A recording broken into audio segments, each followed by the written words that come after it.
Slam poetry. He doesn't care if it's perfect. It's time to slam now. It's the biggest poem I've got inside of me. She was a thief.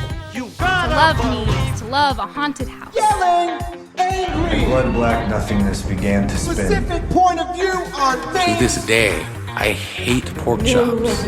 I am the master of my pain. I am the captain of my soul. Splashing down like the crew of Artemis 2. It's I Think Therefore I Slam, the podcast bringing you the best spoken word and slam poetry artists from Australia and beyond. My name is Andrew Rogerson, as always. And with me today, I have an actor, writer, performance poet, dance teacher, community leader, theatre producer, movement enthusiast, event manager, previous publisher and creative director of Soul Lounge Adelaide, previous event organiser of Soul Lounge Nam, and director of Soul Lounge Australia. My guest is known for poems that focus on exploring identity, incorporating a bilingual approach to rhythm. Their poetry can be a sensory adventure, weaving thought-provoking imagery with cadence through a whimsical, empowering performance, whether it's hurt, identity, happiness, artistry, addiction, or bringing to light unseen issues of people of colour. Matcho Makata, welcome on. Hey, thanks for having me. It's great to be here. There is a sense of anticipation somewhat, because I know you're coming to me live from one of Adelaide's universities in maybe one of the rooms that could be barged in by students at any point. Is that right? Yeah, possibly. But it's uni break at the moment, so chances are like 50-50. Fair enough. I'll take the odds. We'll see what happens. Never tell me the odds. We'll see what happens. Matcho, let's jump into things, shall we? We are all super keen to hear your first piece. I'm going to give you the floor. You're welcome to give it a little bit of an intro or let it speak for itself, whatever you want to do, my friend. Okay, let's just go into it. Sometimes I wonder where my homeland is. Is it here or there or somewhere in between? But I only wonder sometimes. I know that bridging the gap can only be crossed by those that are inherited. But for me, I struggle to hold on to that heritage. The ideas that most of us are blessed with. The comfort of not feeling like I'm meant to be somewhere else when I'm here.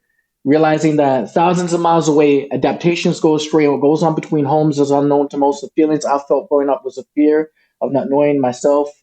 See, as a child, I never felt more outside the box, not being able to tick when it came to one ethnicity. They thought that two was a lot, not being able to cope no matter which side of the globe I was on. Only half of me was accepted. Only half of me was accepted. See, I've always fallen within the cracks of the land I stand in, not knowing if I belong anywhere. Not until I realized I don't need anyone to accept me, for the land is what gives acceptance. My home is where I've been inherited. Like the current of the seas pushes the water between the lands and my feet, as I look into the horizon trying to find a reflection in the sea, trying to scope my homeland while I'm standing on the beach, I don't realize that I'm already there. Thank you. Beautiful, mate. Well, you know, there may have been a time when you felt only half of you was accepted, but you're 100% accepted here on the pod, my friend. Thank you. Yeah. I want to know about how things first started for you, Matcho. So, like, how did you begin to have the courage to not only create, but also share your work with others? I think about my beginnings as dance being my first way to be able to speak, because like as a kid I was very much a mute, very much somebody that just wasn't able to say things, wasn't able to express myself, shy, introverted, call it what you want to call it.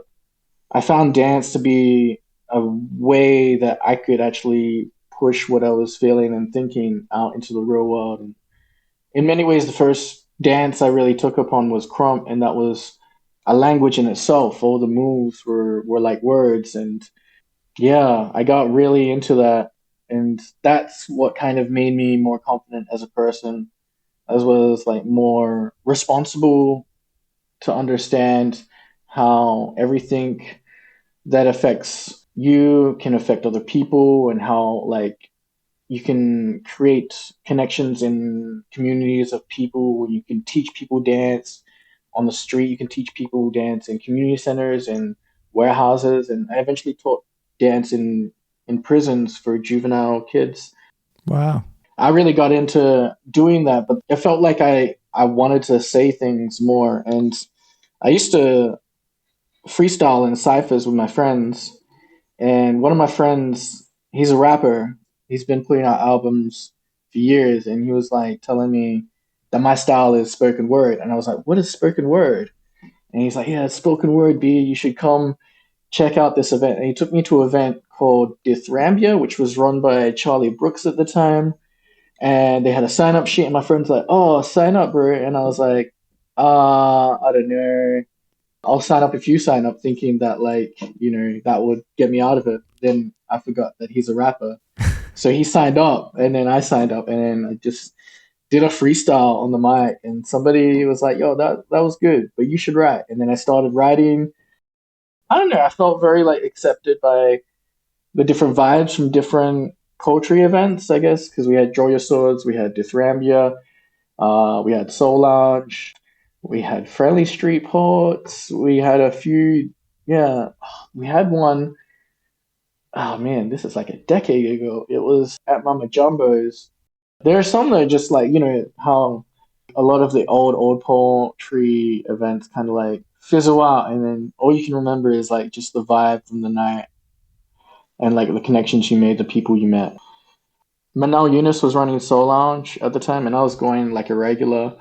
I was just really vibing with it. And then she was gonna move cities, and she wanted to hand it off to people. And like the main crew involved, nobody. I don't think anyone was wanting to step up, but they were wanting to help out. And then we're gonna do like this end project where we'll just film people doing their poems, and then use like the funds that they had that was going to be for artists that were coming up to like give people an opportunity to get their stuff filmed because they were going to end it. And I kind of wish like we could have done that, and because I was telling her like I want, like, I'm inspired by this movement, I want to start my own. And then she was just like, "Do you want to just take it over?" Because even back then, like, Soul Lounge had a big reputation.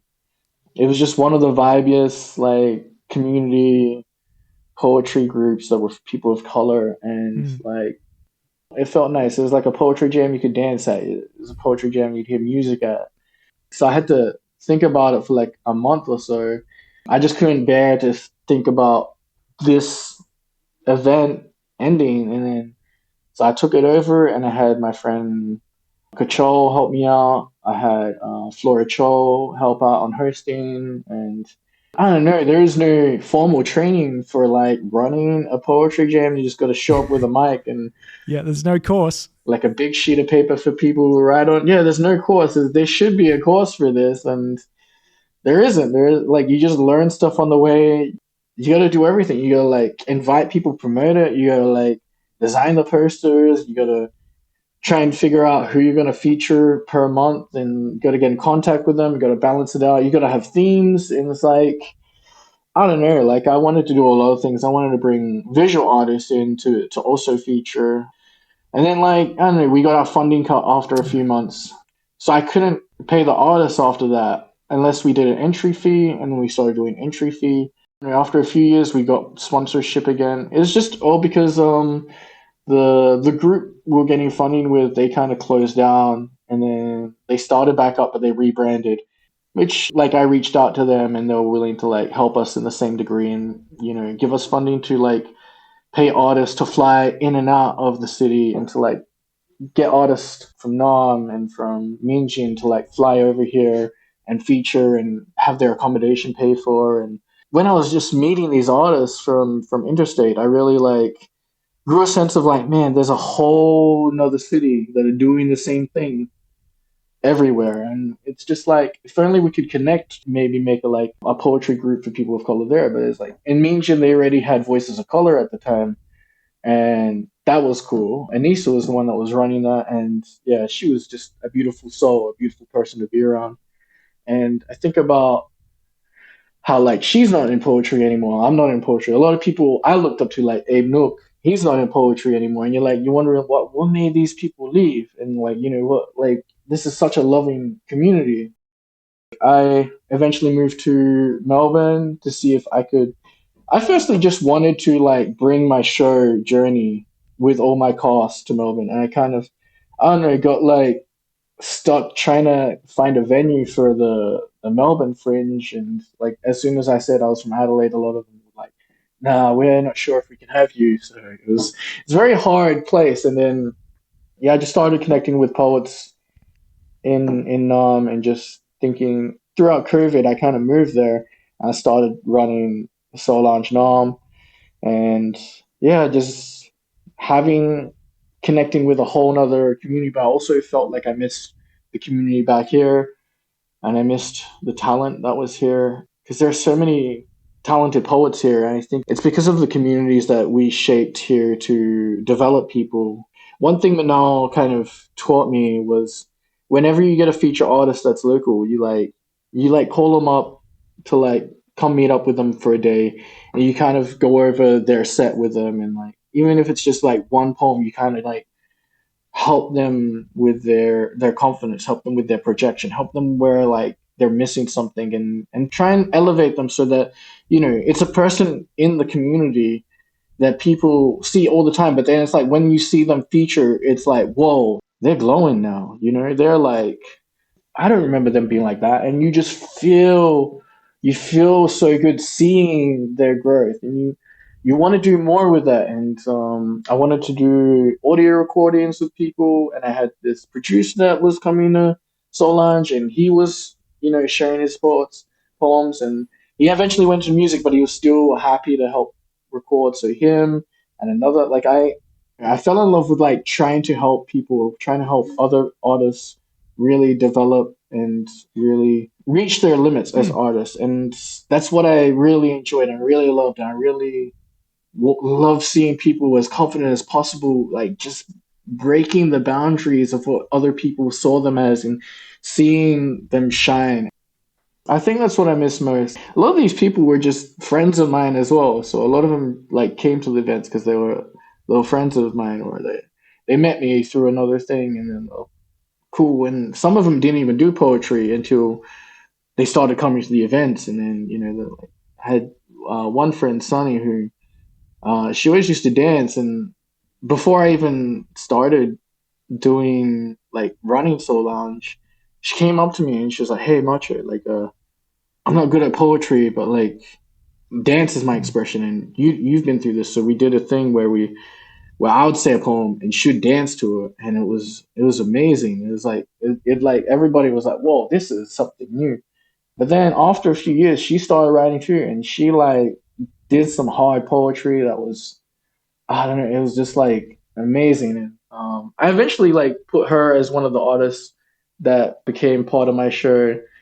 There was 8 of us, and we had to memorize our poems and kind of provide like, what do you call it, vignettes. Vignettes. The theater words always escape me, but it's just bringing that performance into like, because if you can memorize something, then you can use your arms, you can use your face, you can really like bring something into stage, and you can really reach out to people and connect with them.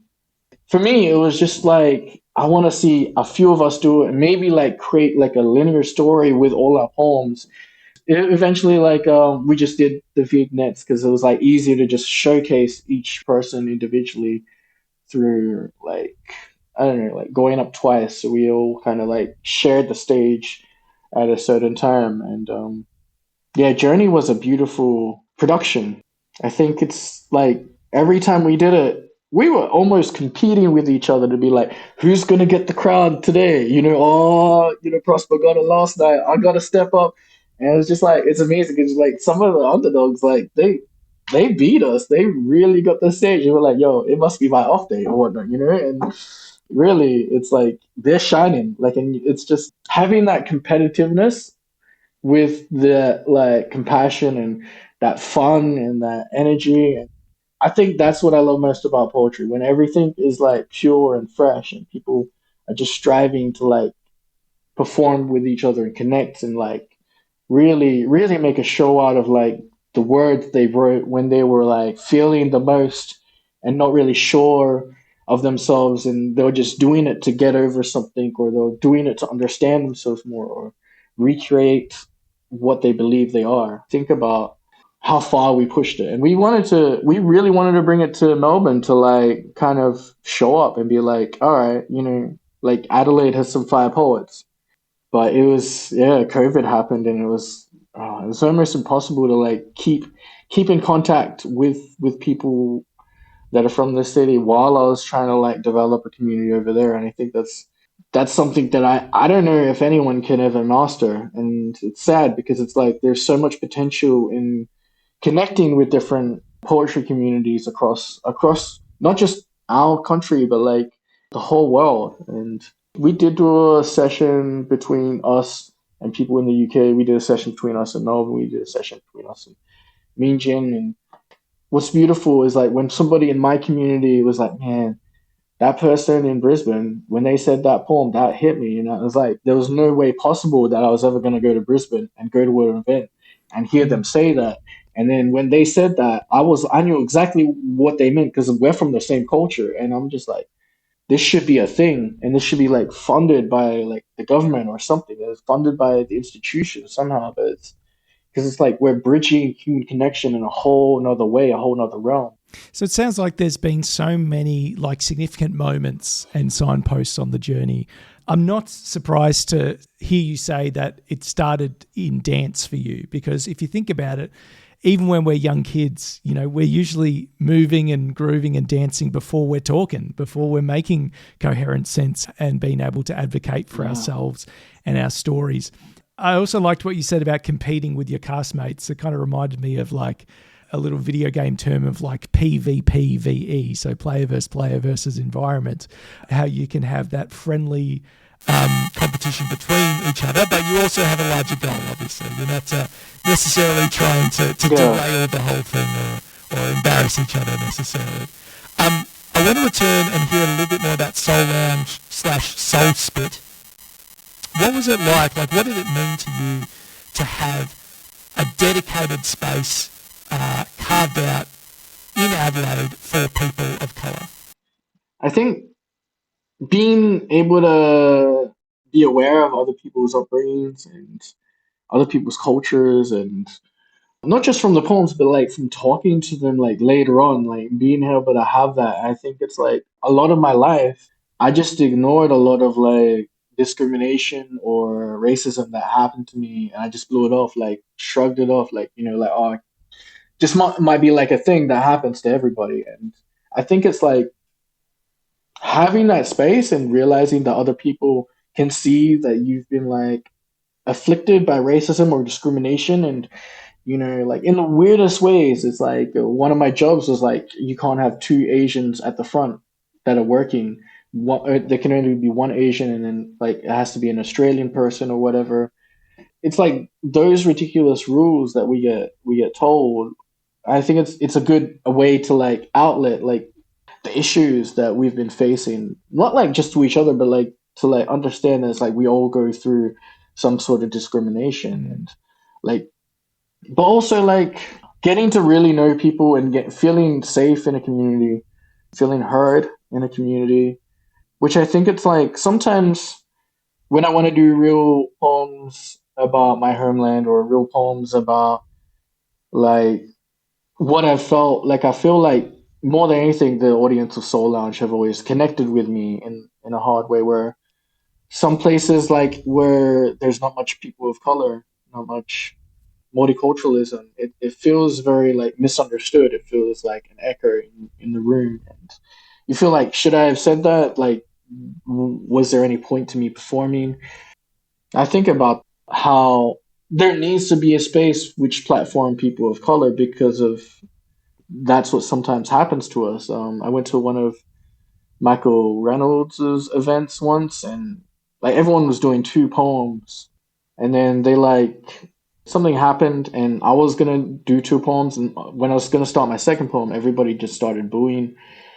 I was just like, why am I here? And like, I think it was like some people were wanting their friend to go next, I heard, and they were like they wanted me to hurry up, and I was like, all right, cool, if that was the case. But I think it's also about the idea of artistry. It's like we're not valued enough, or we don't value ourselves enough as artists. And I think as poets, it's like a lot of the time it's like we're putting so much time and craft into like writing our stuff, editing our stuff, memorizing our stuff, trying to perform and elevate our performance, and trying to understand how the people react to us. And I think about how much work that is, and it's a lot of work. And yet we go to these events and we perform our stuff after paying an entry fee or whatnot. And it's like, if it costs so much to like get this out, to like bring our message across, is this an art form which like is undervalued by society? I Think Therefore I Slam is brought to you by the Slam Fam on Patreon. Yes, these are the generous, beautiful, creative souls who help keep the lights on here at Podcast HQ. And for less than the price of a coffee a month, they get access to all types of exclusive goodies, including bonus episodes, previews of upcoming content, new poems and musings from me, and much more. To become a member, you can head on over to patreon.com/ITTIS or click the link in the description. Now back to the conversation. When you were talking about having, that ridiculous thing you said about like almost like people quotas, like what was it? You said you can't have two Asian people at the front or whatever. Were you talking about like a customer service environment? Was that right? Yeah, I was a bartender, and there was a bar that I was working at. It was like a full-on restaurant, but it's like they didn't want two Asian people to work at the bar, which is the front of the restaurant. It makes it less valuable. It just doesn't make the bar look good, apparently. I remember I met, like, there was a guy who was very clean. He had a nice suit on, and he came in with his resume, and I like gave it to my manager, and my manager's like, "Oh, but he's black," and I'm like, "All right." And then later on, I met this guy in the poetry scene, which is crazy. His name is Temba Shumba, and he's a beautiful soul, and he ended up being one of the best poets I ever met, and he he's now in Mijin doing his own thing, but he was a part of the Journey performance as well. So it's crazy how you kind of interweave with people at certain times. Sometimes you're going to meet that person again and be like, something about you, and then they're a poet. When you met up, like, did you reflect on that experience, or did that kind of come to your recollection I met later? him again at a slam. Oh no, there's another event before that, and I was like, I know that guy. I don't know how. And then later on, it clicked. Yeah, later on, because he was kind of coming in the poetry scene. I was like, come to Soul Lounge, and he was like, oh. I bumped into him last year, and I was telling him how I'm like not really in poetry anymore. I don't want to be in the community, and he was like, oh, yeah, that's sad to hear, because like to me, you were a catalyst in like putting me back into words, putting me back into music, and like, he loves me for that. And I think about that, and I think about how a lot of people needed me to be that person, like Manal was the person for that before me, and like I was striving hard to like just bring people up, but then a lot of the time it's like when I'm doing that, I'm not doing anything for myself. And I think about how much time I've let go in not helping myself and just dedicating my whole life to like poetry while working like a side job, hoping that one day, like, this will turn into something while I let my other dreams fade away. And right now I'm like thinking more self-centered and thinking more selfish, and I think that's good for a person like me who's done a lot. And I'm just trying to work on my own stuff now, which is beautiful. That I've gotten this kind of space and segregation of who I am away from community, in a way. So, but I think about how Temba said that, and how that to a lot of people, I am a catalyst, and I'm somebody that has pushed people to like go beyond what they thought they could go beyond by just seeing that before they could see it in themselves, and pushing them on those days out with the features before they feature over like a span of 10 years. And I'm like glad I did that long run, but at the same time, like if I didn't, I would have been upskilling a lot faster if I just thought more about myself and dedicated more time to myself. And I'm thinking about like, that's not who I am, but it is who I am now, I guess, because I have to. It sounds like you're just transforming, mate. Like, I know a lot of what we're talking about here is you looking back on your kind of heyday and your hot streak that you were on. But, life isn't going to be one thing or like one never-ending hot streak. So I think it's okay to change, and we're looking forward to hearing more about how you are changing and what you're working on now. I do want to know a bit more about the fact that you have been based in Adelaide, you have been based in Melbourne over the COVID years, the worst years in Melbourne. What have you appreciated about the art scene in each city? I mean, I know we're very competitive as cities by nature, so I'm not necessarily trying to get like a ranking system going, but I am interested in like what differences and what things have you found to appreciate in each It's city? hard to collaborate with people straight away in Ghana country. Like it's hard sometimes. Like a lot of people here, they'll think of ideas, and it's hard to like really get people to like commit. Where I think in Melbourne, a lot of people, sometimes you just talk to musicians and you'd be like, oh, we could collaborate. And they'll be like, all right, what are you doing this Friday? Meet up in my garage. And then Friday, you're like practicing and you're jamming with these musicians, and you're developing like a band kind of bond that it's like, wow, like I could never do this here. It's really hard. Like people are very closed off in this city.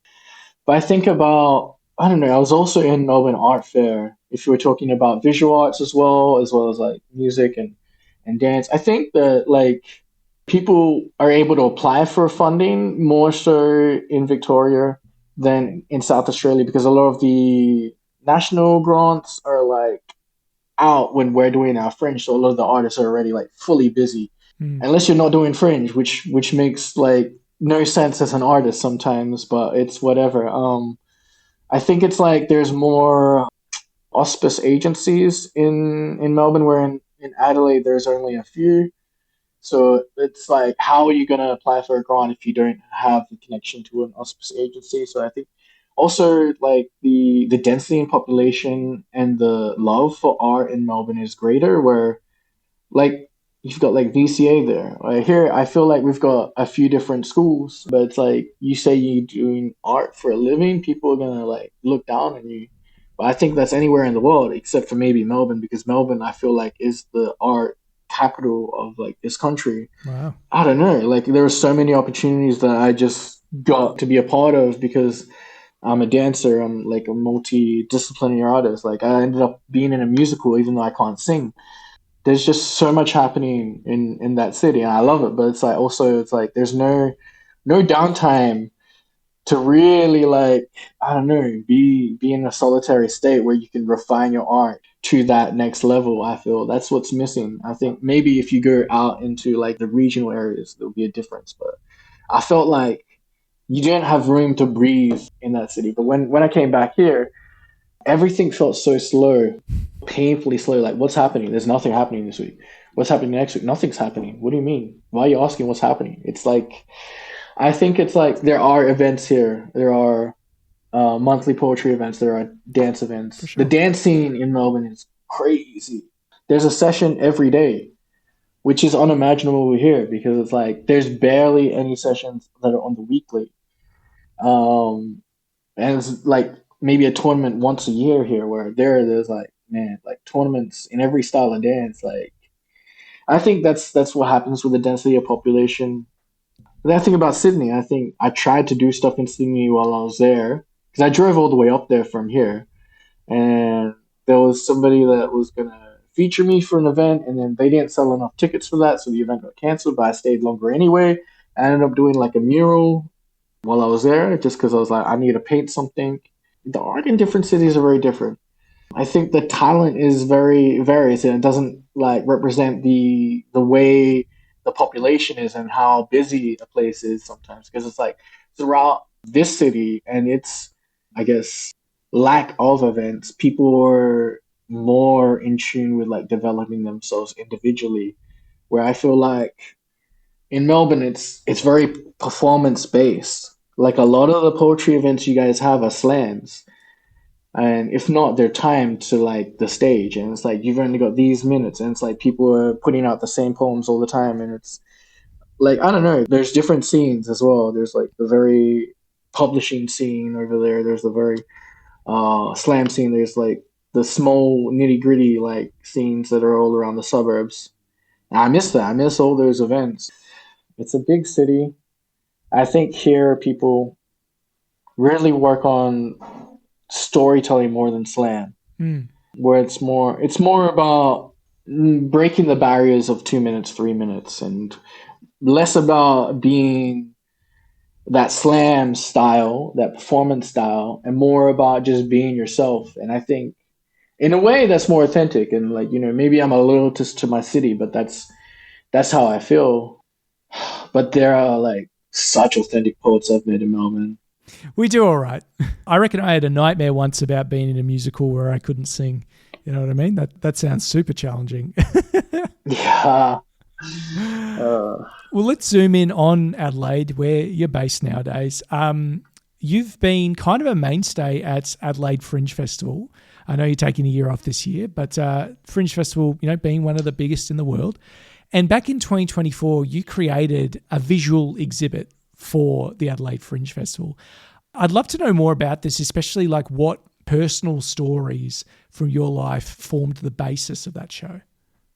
I think this is what I'm kind of getting into now. Like the idea of these multitudes of arts is like different communities. Everyone thinks they're different. Everyone like separate tribes, like they're different countries. And I think about fusing them together. I think also the communities, because it's like a lot of like people that aren't in the fine arts communities think that, all these people are just like rich assholes, or they're just like, highbrow people. It's like you can go to these like artists that are like getting exhibited at the NGV or at like the Australian Gallery of South Australia, and they're like just as street as you, and you wouldn't know it. But I think it's just like breaking out of those communities. I think Melbourne does this well. I think Melbourne kind of taught me about this.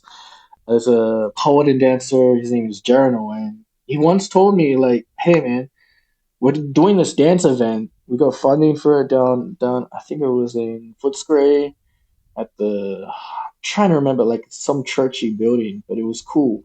And he was like, I want you to perform poetry at this dance event. I'm like, you're crazy. Hell no, we're not doing that. I don't want to do this. I'm not gonna get embarrassed. These people aren't gonna get poetry. We ain't gonna get clicks from dances. You know what I'm saying? Like, and he was just like, what would make you do it? I was like, if I do it, you have to dance to my poetry. I guess that reflects back on like my experience with Sunny and her dancing to my poetry. And he's like, all right, on. And then we practiced together. He danced my poetry. And then afterwards, I was like, you know what I should do? At the last verse, I should hand you the mic and then I should dance to your poetry. And that was one of the dopest like events I've been in. One of my favorite dances, he came up to me and went, highlight. He was pointing at me. I was like, whoa, like you're one of my favorite dancers. You think I was the highlight? I didn't even dance that much. I think it's just if poetry is that powerful that can connect with another art through just being itself, and then other people can connect with it. Just like if you bring a dancer to a poetry jam that is just like puts on that one song, just gets into it, starts the intro, and then just everyone's just like locked on. I think it's also like the vibe that when you're in a poetry jam, everyone's like kind of quiet and attentive, and they absorb everything. And then it's like you put a dancer in that environment, and it's like, bam, we've got a whole room that's like been drawn by their feelings, and then there's just somebody that's pushing out all their emotions through dance and really like creating some kind of visceral like, and you can't hear it, right? But you see it, you see this movement, and you're like feeling it. I think it's like there's a border that we have always imagined between us. I think it's the same with artists. I guess that's what made me do the exhibition. I had a general manager of one of the art galleries come to a poetry event that I was featured of, and he was like, I really like your poetry.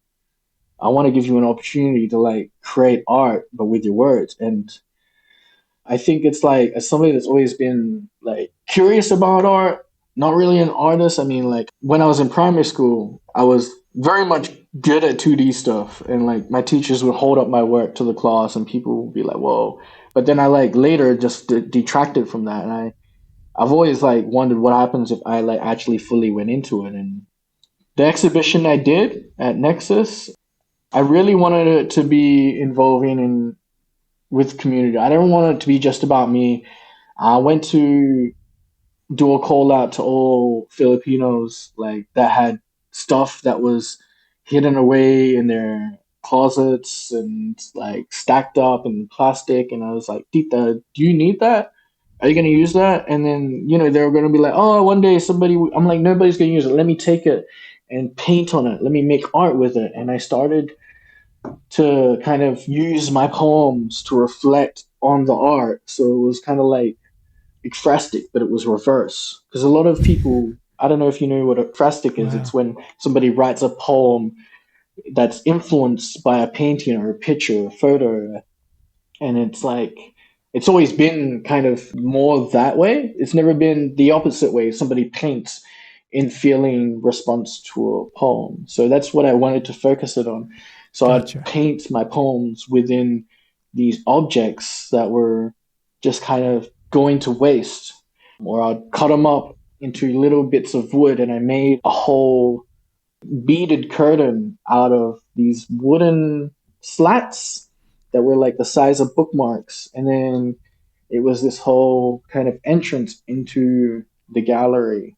And on the back, I like stenciled a poem on each kind of bookmark size piece of wood, using the stain, and then like peeling out the letters so it would look like I'd scratched all these letters into it. People wouldn't know that they're walking through a poem until they got to the end of the exhibition and they saw it right at the end.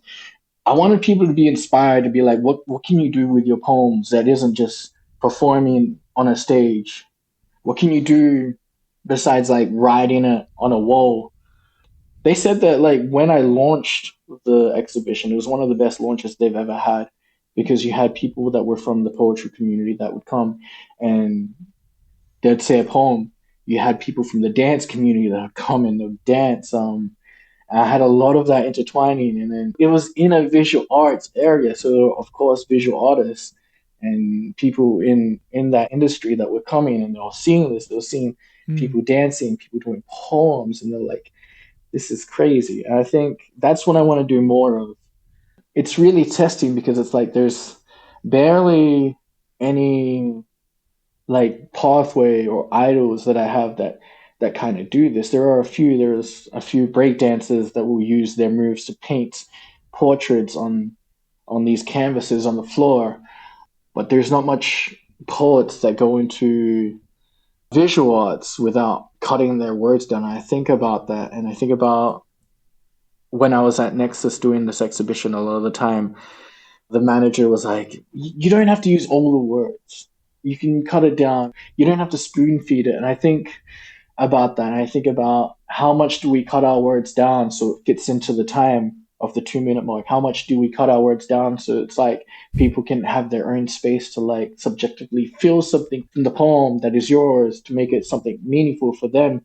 But then it's also like people aren't going to completely understand the art that you push out. It's not going to be something that's like, oh yeah, I get that. That's a sculpture of a hand. That's a painting of a fish. And it's like sometimes it's not what the artist intended. And there's no averting that in this one. I think that's something we learn. But in poetry, it's almost like so definitive that you understand exactly what this person says. So it kind of breaks those bounds. And I think that's why people question it as an art. But I don't know. And what about the name that you gave to that expo as well? Like where did that come from? I was thinking of calling it something else because all the things or items, all the belongings of a poet. And I wanted it to be more about the people around me, but it's, like that just sounded nice. Like I asked a lot of other Filipinos, like, what do they think of this or what do they think of the other title? And they thought this title is very giving to like what the remnants are of like people that are trying to respond, people that are trying to be artistic, people that are trying to weave words together, and like the namesake Makata, it's in there. So it's very much about like my belongings. So I had a lot of my old poetry books that were just there on display that people could like flick through and see my like really cringe work of like my beginnings, and a lot of it was like junk that was just turned into art. So I think about just collecting stuff from the community. And I'm not a visual artist, but I did that. And I think now that I'm like really looking into like developing myself as a visual artist, I'm glad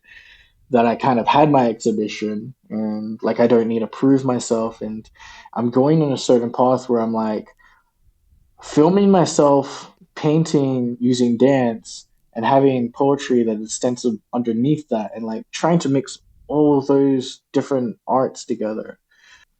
It's a hard journey because I don't know if it's the right journey. I don't know if I'm doing too much. Maybe I'm doing too much. Maybe the general manager was right. Like, there's too many words. Like, we can't just put words on a canvas and be like, that's art.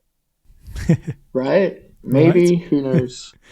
Well, all I know, mate, is that next time people see Matcho Makata at in a fringe show, they need to be there front row. That's all I know.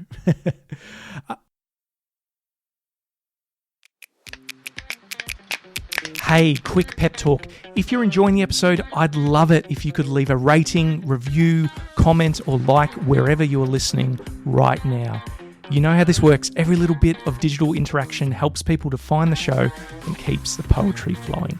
And if you want to do something extra special, please share the episode with someone who you think will vibe with it. That also helps with all of the above. Thanks so much for listening. And now back to our guest. I think we're ready to hear your second piece, my friend. Okay.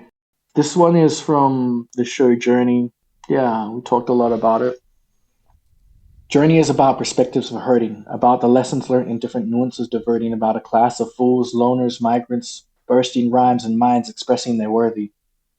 Journey isn't about the difference of you and me. It's about the distance of you and me. It's about the system of greed and capitalistic racism we're facing subliminally, structurally, and utterly with ignorant beings.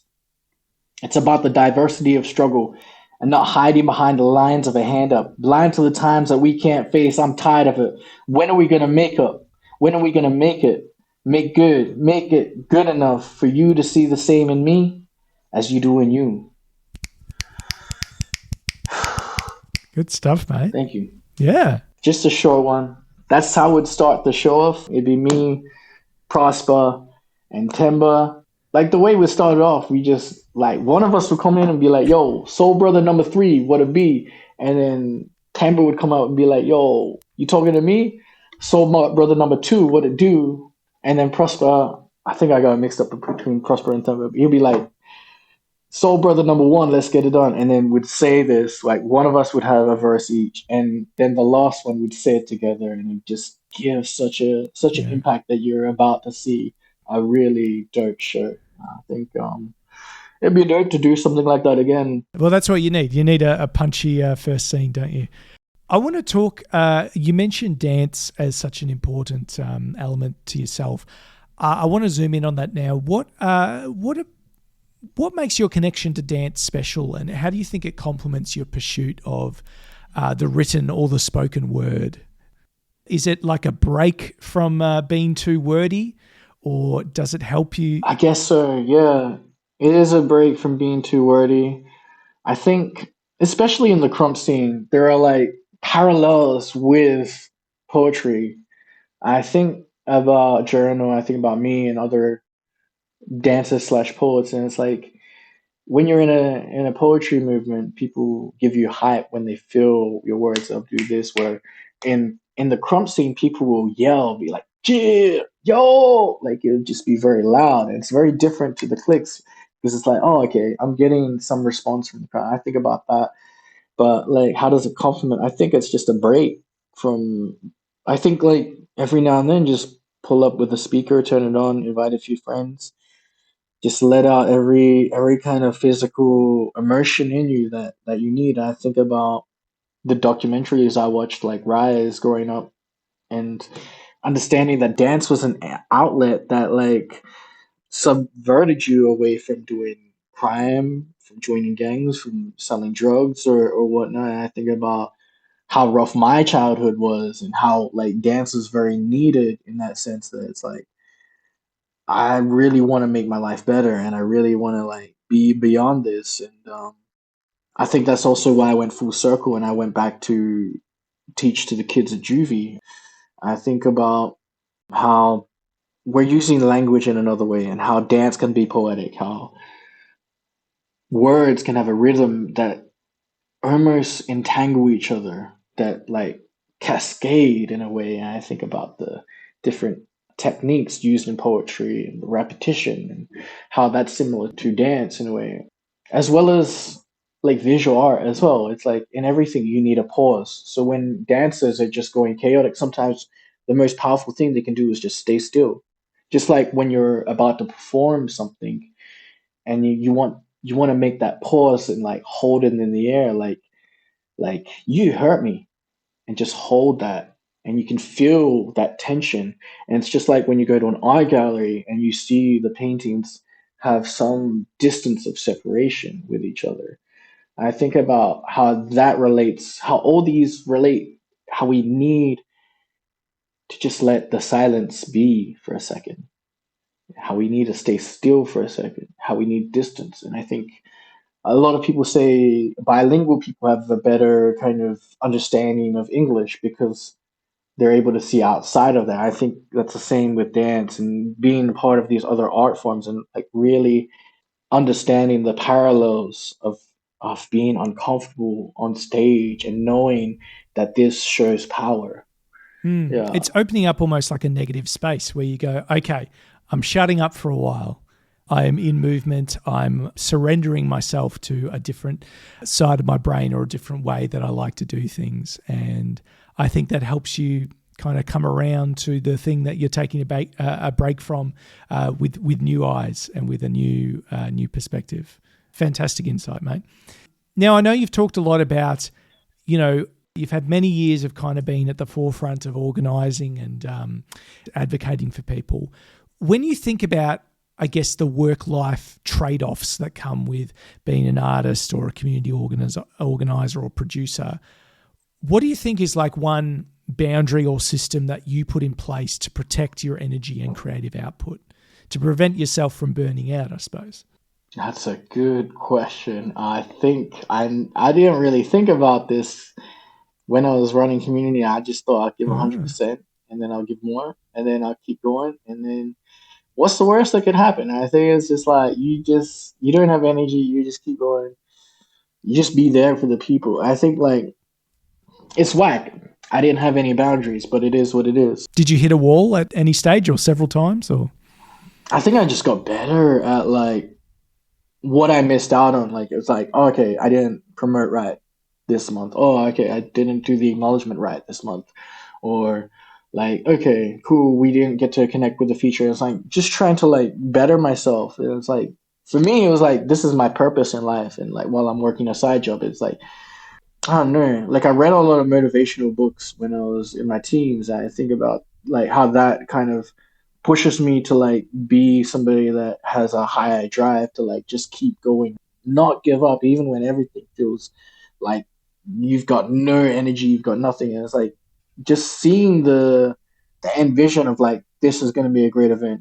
I also think about just before the event, like, when it's 6:55, the event starts at 7 and everybody's there and you like got all this anxiety and people come and then everyone just comes late. Everyone comes.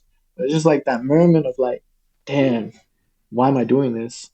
It's just like a thrill and a downfall. I feel like I did burn out once when we were doing the poetry event between Soul Lounge, Adelaide, and Slam-A-Lama Ding Dong, because I had to set up everything like tech wise for myself, and I had to I had to get to the venue at like 1 p.m.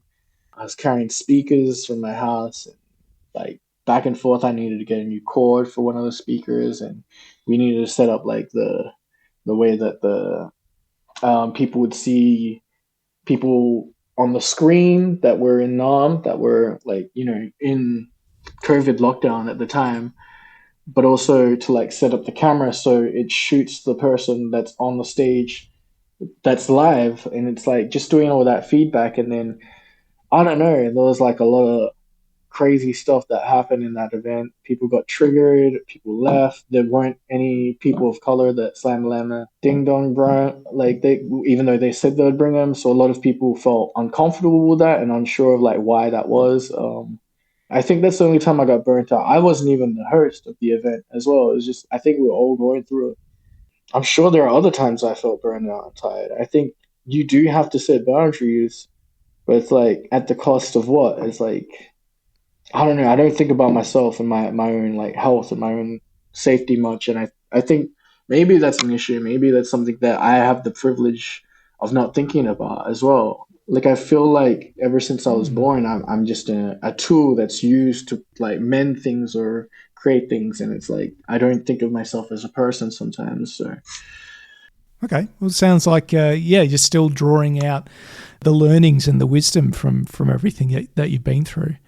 Yeah. And Matcho, looking ahead, it's evident that, you're changing the things you do and the way you do them.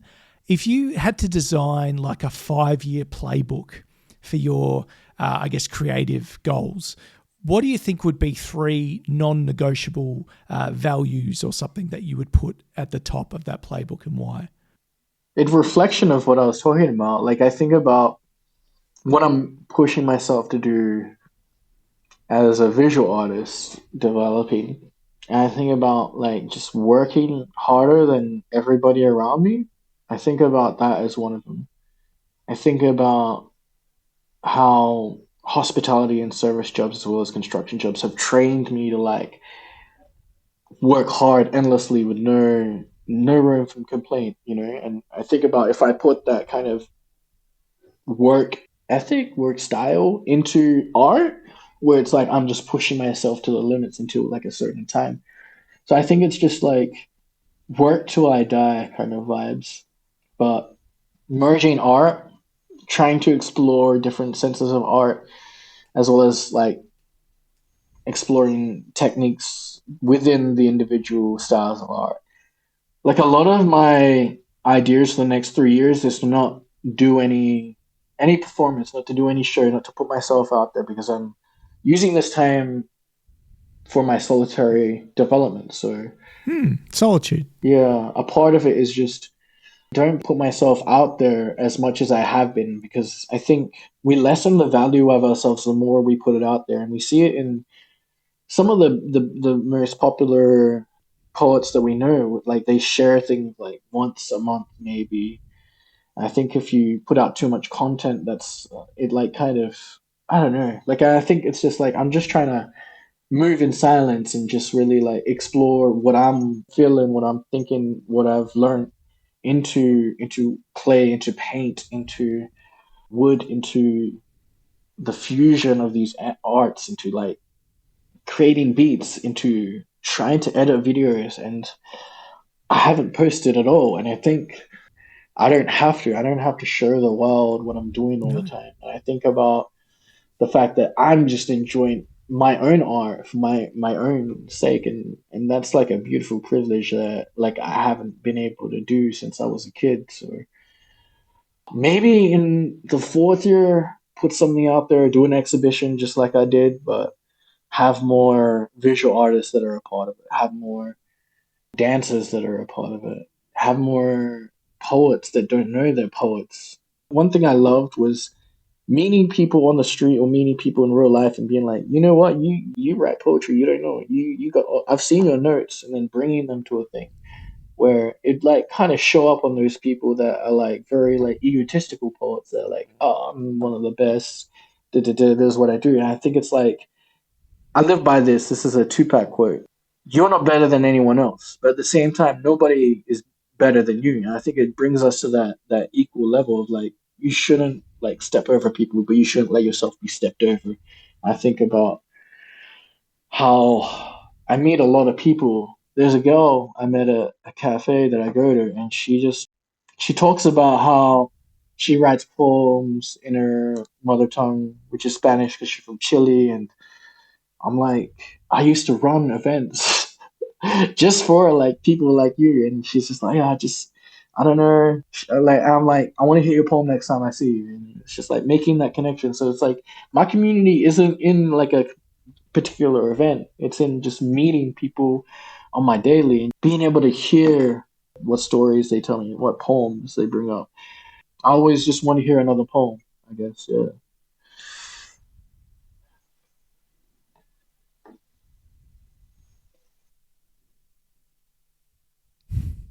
Well, You know what they say, real G's move in silence like lasagna. That's all I'll say. So Oh, lasagna, yeah. That's a little waiting for it. there's nothing wrong with solitude. There's nothing wrong that if this is a season of not talking much about what you're up to, that's completely valid, mate. And look forward to seeing or not seeing, what comes out of it, and what change it might spark in you.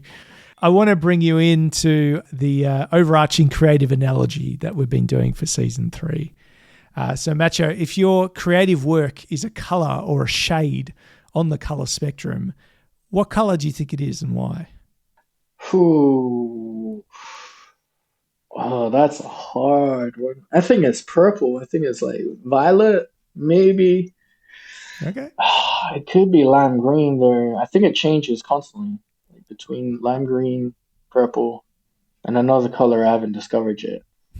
In different ways, different colors show in different styles of art. And I think poetically, a lot of my stuff is like sky blue with a deep red that's kind of overwhelming it.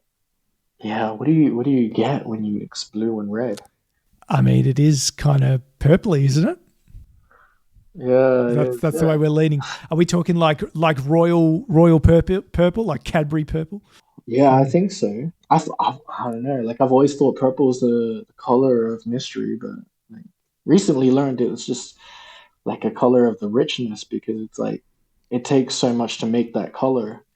But I don't know. I vibe with purple so hard, and I feel like that red and blue, that contrast of like that peace and that like desolateness. It is kind of me, whether it is in poetry, in dance, in visual art, in sculpture. A lot of my stuff is very like hoping for peace, but like ultimately accepting the destruction of life and the way things are.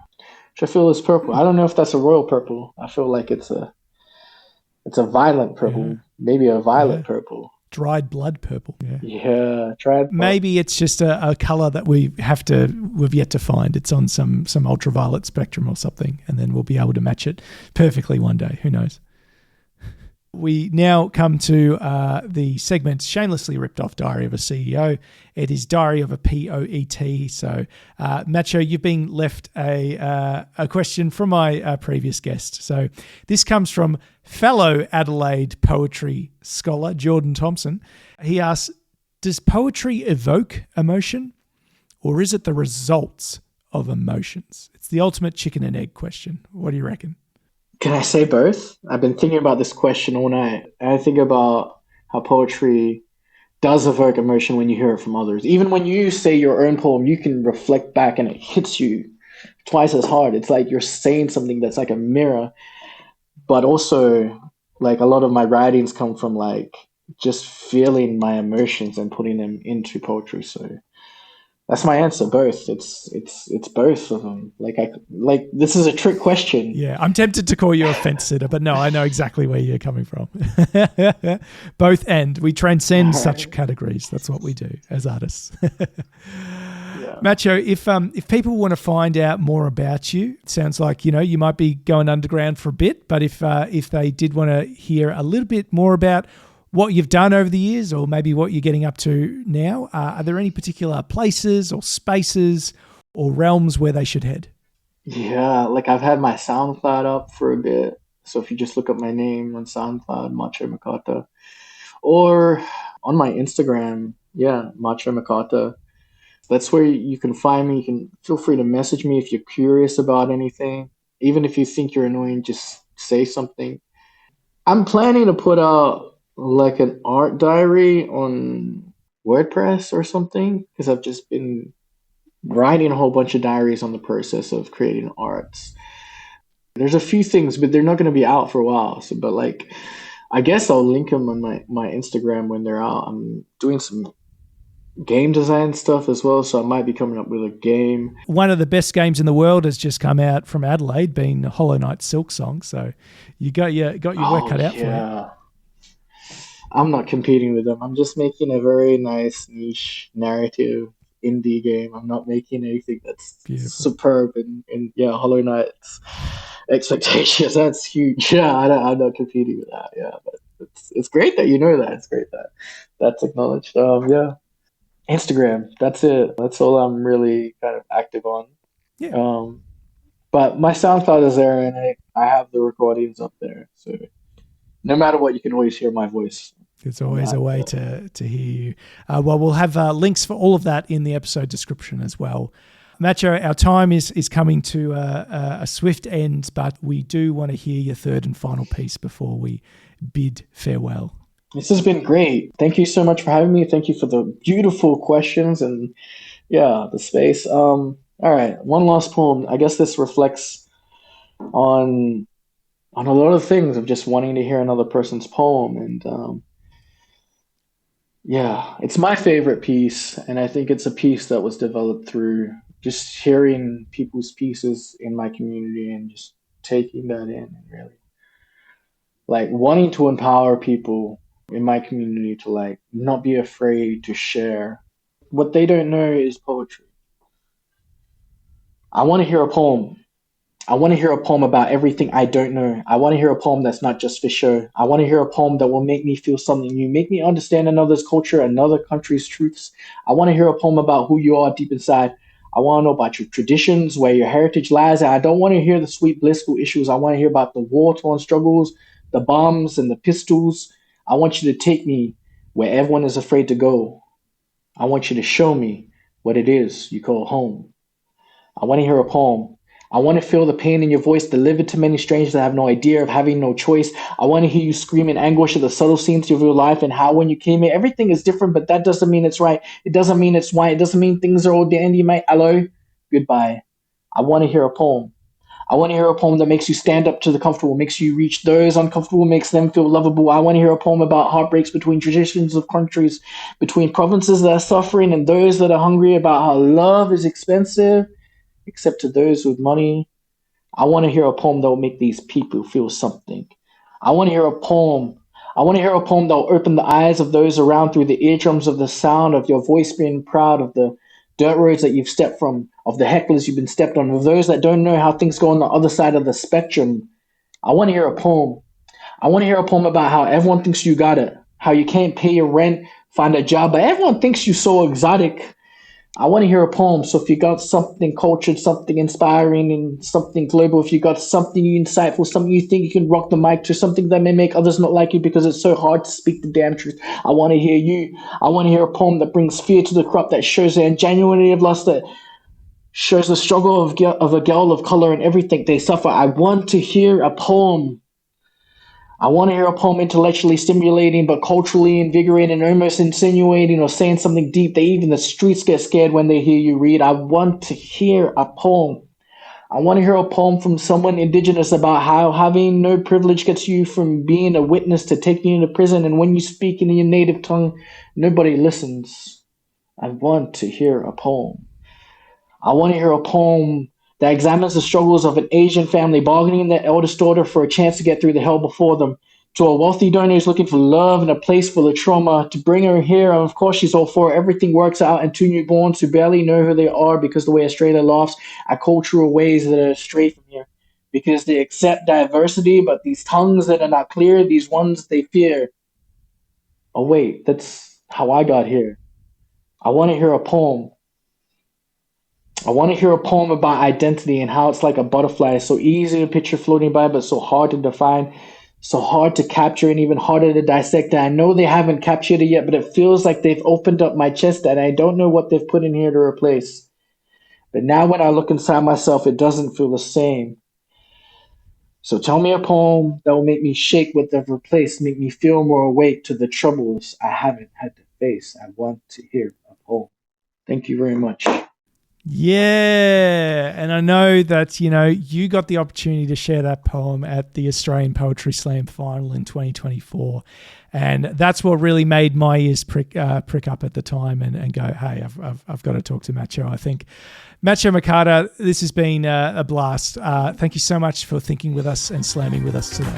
Awesome. Thanks, Andrew. It's been a pleasure.